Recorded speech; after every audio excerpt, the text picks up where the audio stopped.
Please, do not shave my hair. I'm innocent. I don't even know the man. Don't worry, my dear. By the time we finish shaving your hair, you will be like the rest of us, bald. In a village where no woman could grow hair, one girl was born with long hair. They hated her for it, not knowing she was their only hope.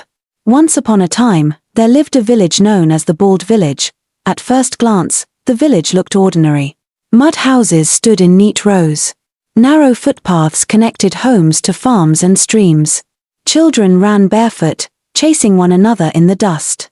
Elders sat under the old Iroko tree every evening, sharing stories of the past, but there was something strange about the Bald Village. Every woman there was bald. From the day a female child was born, no hair ever grew on her head.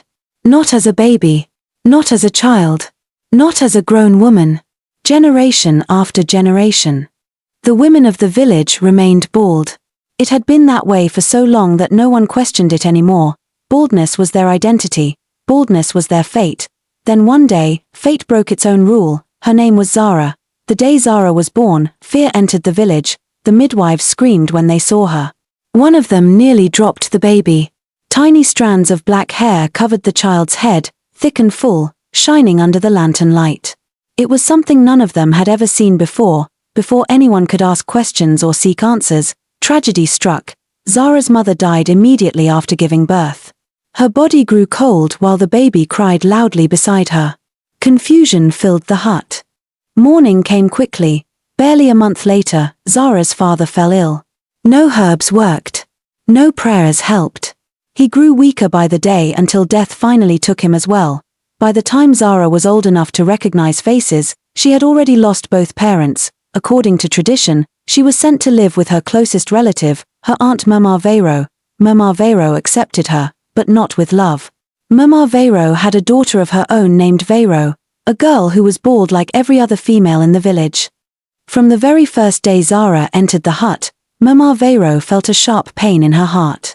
The child she took in had something her own daughter would never have, hair. As Zara grew, her hair grew with her. It became long, thick, and shiny. It fell down her back like a royal cloth.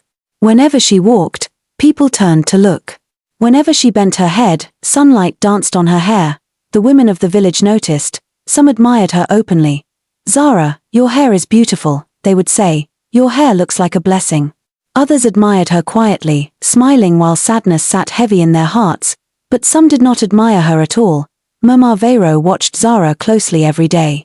Each time she saw Zara combing her hair by the fire, something bitter stirred inside her. Her own daughter often sat nearby, watching silently, her smooth head shining. Comparison filled that hut, and comparison turned into hatred. Despite everything, Zara remained gentle. She helped with chores. She fetched water from the stream. She greeted elders politely. She never spoke back, even when Mama Vero treated her badly. The villagers could not help but like her. Then came the day that changed everything. The oracle called the village together. Everyone gathered at the sacred grove. Drums stopped beating. Conversations ended. The oracle stepped forward, leaning on her carved staff. Though her eyes were clouded with age, her voice was strong. "The curse will end," the oracle said. The people gasped. "The one who carries what was taken shall rise," she continued. "She shall become queen. She shall marry the prince of the kingdom. Through her purity, the curse shall be broken." Fear and excitement filled the air. "The girl with hair," the oracle said clearly. "She is the chosen one." All eyes turned to Zara, her legs shook. Her heart raced, Mama Vero froze. The elders reminded the people of the curse that had placed the village in this condition. Many years ago, a woman lost her husband. Instead of helping her, the villagers accused her of killing him.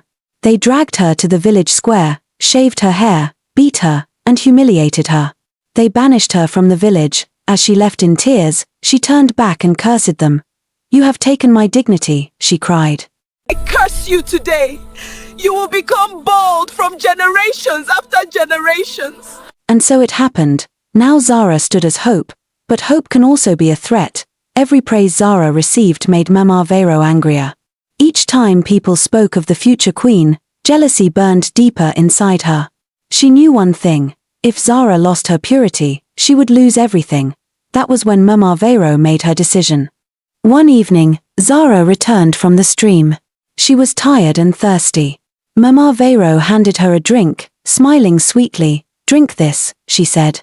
"You must be exhausted." Zara drank, her vision blurred, her body grew heavy, she collapsed into darkness. And that night, Zara's destiny began to fall apart.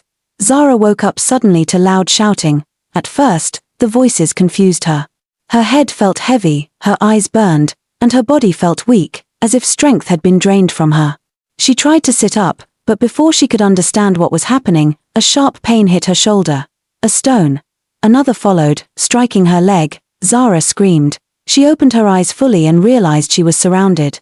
Men, women, children. They stood in a tight circle around her, shouting loudly, their voices filled with anger and disgust. "Abomination. Immoral girl. She has brought shame upon us." Zara pushed herself up slightly, fear filling her heart. "What is happening?" she cried. "Why are you shouting at me?" No one answered her. Another stone hit her back. Someone else spat near her feet. Zara looked around wildly, confused and terrified. She had gone to the stream earlier. She had returned home tired. Her aunt had given her a drink. That was the last thing she remembered. She looked down. Her clothes were still on her body. She was not naked. She was not touching anyone. Yet the people shouted as if she had committed a terrible crime. "I did nothing." Zara cried loudly. "I swear by my life, I did nothing wrong." But the crowd did not want to hear her voice. "She was found with a man." Someone shouted. "She is not pure." Another screamed. Zara shook her head desperately. "I do not know any man," she cried. "I was alone. I only drank water and slept." Her words were drowned by noise. As the shouting continued, Mama Vero and her daughter, Vero, returned from the farm, carrying baskets on their heads. They stopped when they saw the crowd gathered around their hut. Mama Vero dropped her basket and rushed forward. "What is happening here?" she asked loudly. The villagers quickly explained. They spoke fast and angrily. They told her that a man had been seen lying beside Zara. They said Zara was found unconscious. They said she had disgraced the village. They said the future queen had broken the law of purity. Mama Vero did not ask questions. She did not look at Zara closely. She did not pause to think. She believed them immediately. Mama Vero shook her head slowly, pretending to be shocked. "Ah," she said, clicking her tongue. "This is terrible. Very terrible." Zara crawled toward her aunt, tears streaming down her face. "Auntie, please," she cried. "I did not do this. I drank the water you gave me and slept. I do not know anything else." Mama Vero pulled her wrapper tighter and stepped back. "If you are innocent," she said coldly, "why would a man be found beside you?" Zara shook her head violently. "I do not know him," she cried. "I swear I do not know him." Mama Vero turned to the crowd. "This is shameful," she said. "If she has truly done this, then she has stained all of us." The villagers murmured loudly in agreement. Mama Vero's eyes darkened. "There is only one punishment for this," she continued. "Her hair must be shaved." The crowd erupted. "Yes, shave her hair, let her be like the rest of us." Zara froze. Her heart stopped. She raised her hands to her head, shaking. "No," she screamed. "Please, do not shave my hair.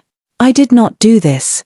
Please." Mama Vero did not hesitate. She stepped forward, grabbed Zara roughly by the arm, and pulled her to the ground.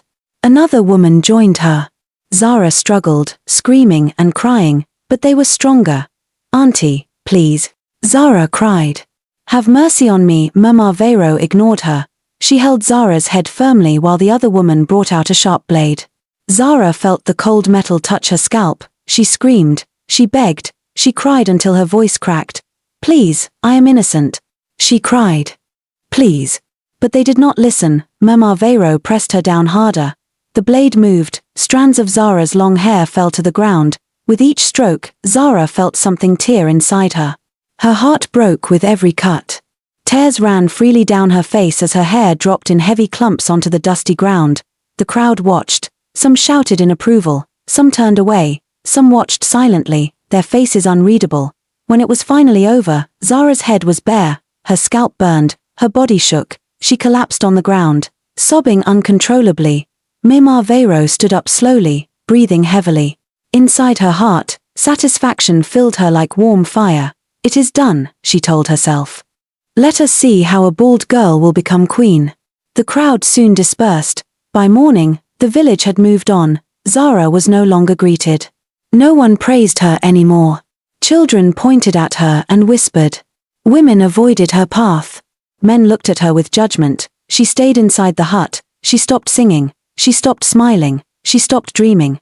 At night, she cried silently, holding her bald head and asking the ancestors why they had abandoned her. Days passed. Weeks passed. Then something unexpected happened. One morning, Zara touched her head absent-mindedly and felt something strange. Something rough. She touched again. Tiny strands of hair, she gasped. The next day, there were more. Within weeks, her hair was clearly growing again.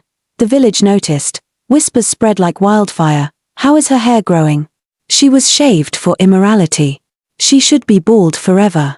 What Mama Vero did not know was an ancient truth, one that existed even before the curse. In the bald village, when a woman's hair was shaved falsely for immorality, her hair would begin to grow again within weeks.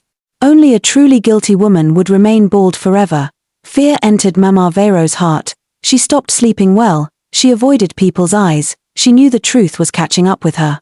And it did. The king heard everything. Soon, guards arrived. Mama Vero, her daughter, and the women involved were summoned to the palace.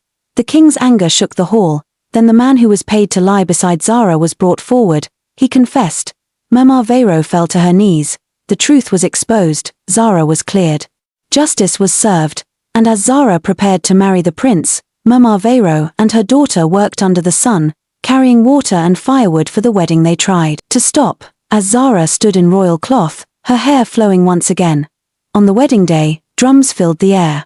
Zara stood beside the prince, radiant and calm.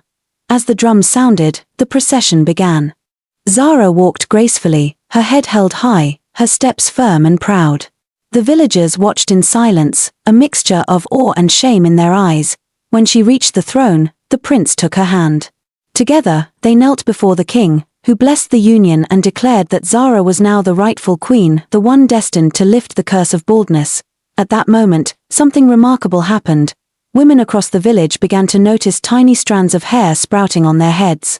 At first, it was only a whisper, but within hours, the growth was undeniable. Baldness, the ancient curse that had haunted them for generations, began to disappear.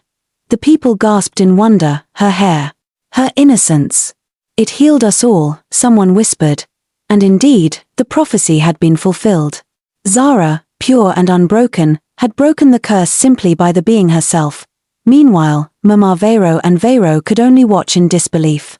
Their hands, rough and calloused from labor, trembled as they carried buckets of water and firewood. They wanted to hide, to vanish, but the palace doors were closed, and their tasks demanded their presence. Every time Zara smiled or laughed with the prince, Mama Vero felt a stab of regret that she could not escape. She had tried to destroy Zara. And yet, Zara had risen above it all. The celebration continued late into the evening. Music, laughter, and singing filled the palace and spilled into the village. For the first time in decades, the bald village knew joy. Mothers hugged their daughters and felt the soft hair growing on their heads. Girls ran through the streets, laughing and tossing their hair, discovering a part of themselves that had been denied for generations. Zara, now a queen, did not celebrate alone. She looked upon her people with compassion. She did not hold anger in her heart for those who had wronged her. Instead, she felt pity for those blinded by jealousy and fear. She knew that punishment had already touched them. Mama Vero and Vero had already been humbled. Made to serve, and that was part of the justice of the moment. For Mama Vero, this was a bitter lesson learned too late. She had sought to destroy the girl she considered an enemy, only to realize that innocence and truth could not be defeated by lies. For Vero, it was a lesson in humility. She had grown up believing her mother's bitterness was justified. Now she understood the consequences of envy and wrongdoing. Zara never sought revenge. She ruled with wisdom, kindness, and patience. The prince was always at her side, helping her guide the village into a future filled with hope. Together, they taught the people that cruelty and jealousy could destroy, but courage, innocence, and truth could heal even the deepest wounds. Years later, Stories of Zara and her long hair became legend. Mothers would tell their daughters about the girl who was hated, who was betrayed, but who rose to save them all. Be like Zara, they would say. Strong, pure, and brave. Even when the world turns against you, truth and goodness will always grow back, just like her hair.